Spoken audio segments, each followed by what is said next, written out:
उधर रूसी सुरक्षा परिषद के डिप्टी चेयरमैन दिमित्री मेदवेदेव ने यह आशंका जताई कि अगर यूक्रेन जंग में जीत नहीं मिली तो रूस कई टुकड़ों में बढ़ जाएगा। यही वजह है कि रूस ने जीत हासिल होने तक यह युद्ध जारी रखने का ऐलान कर दिया। यानी जब तक पुतिन के सैनिक यूक्रेन के सभी शहरों पर कब्जा नहीं कर लेते तब तक रूस इस युद्ध को खत्म नहीं करेगा। रूसी सुरक्षा परिषद के डिप्टी चेयरमैन दिमित्री मेदवेदेव के मुताबिक यूक्रेन में इस युद्ध को रोकने से रूस का अस्तित्व ही खत्म हो जाएगा, क्योंकि रूस अब उस पड़ाव पर पहुंच चुका है जहां से खाली हाथ लौटना उसके लिए मुमकिन नहीं है। और अगर ऐसा हुआ तो रूस में विद्रोह फैल जाएगा और उसके कई टुकड़े हो जाएंगे। इसके साथ ही रूस का मानना है कि अगर अमेरिका यूक्रेन को हथियारों की सप्लाई करना बंद कर दे तब ये युद्ध जरूर खत्म हो जाएगा, क्योंकि तब पुतिन के सैनिकों को जेलेंस्की की फौज को हराने में ज्यादा परेशानी नहीं होगी।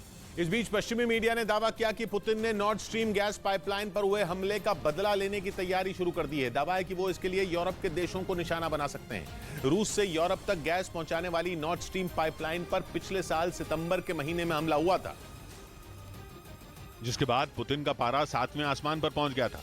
उन्होंने इसके लिए सीधे सीधे अमेरिका और ब्रिटेन को जिम्मेदार ठहरा दिया था।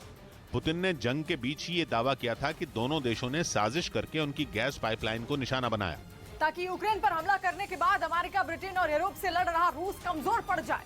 और अब पश्चिमी मीडिया दावा कर रहा है कि पुतिन उसी नॉर्ड स्ट्रीम पाइपलाइन पर हुए हमले का बदला ले सकते हैं।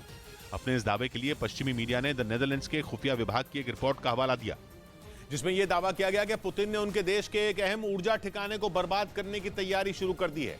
द नेदरलैंड्स की रिपोर्ट के मुताबिक उसकी सेना ने नॉर्थ सी में रूस के एक जहाज को देखा जो वहां बने उसके एक ऊर्जा ठिकाने पर हमला करने की कोशिश में जुटा था, लेकिन वो इसमें कामयाब नहीं हो पाया, क्योंकि द नेदरलैंड्स की नौसेना और कोस्ट गार्ड के जहाज ने उसे वहां से खदेड़ दिया।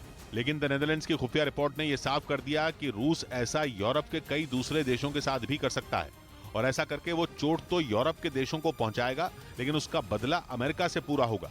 क्योंकि हाल ही में एक अमेरिकी पत्रकार ने जो दावा किया उसने ठंडी पड़ रही पुतिन की आग को फिर भड़का दिया और उन्हें यूक्रेन के साथ जंग के बीच एक साल पूरा होने से पहले एक बार फिर नॉर्ड स्ट्रीम पाइपलाइन पर हुए हमले की याद आ गई।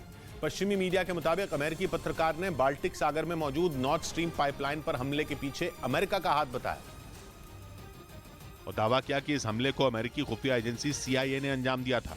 यानी अगर इस दावे में सच्चाई है तो फिर पुतिन के आरोप भी सही साबित हो जाएंगे। जो रूस से गैस लेकर जर्मनी तक जाने वाली इस पाइपलाइन पर हमले के लिए अमेरिका को ही जिम्मेदार ठहराते रहे। हालांकि अमेरिका ने इस हमले के पीछे रूस का ही हाथ बता दिया था और अब उसने नए दावे को भी ठुकरा दिया। लेकिन माना जा रहा है कि इससे पुतिन बुरी तरह भड़क चुके हैं और वो यूरोप के देशों को निशाना बनाकर अमेरिका को सबक सिखाना चाहते हैं, क्योंकि वो जंग में भी लगातार यूक्रेन का साथ देकर रूस को पीछे धकेलने की कोशिश में जुटा है।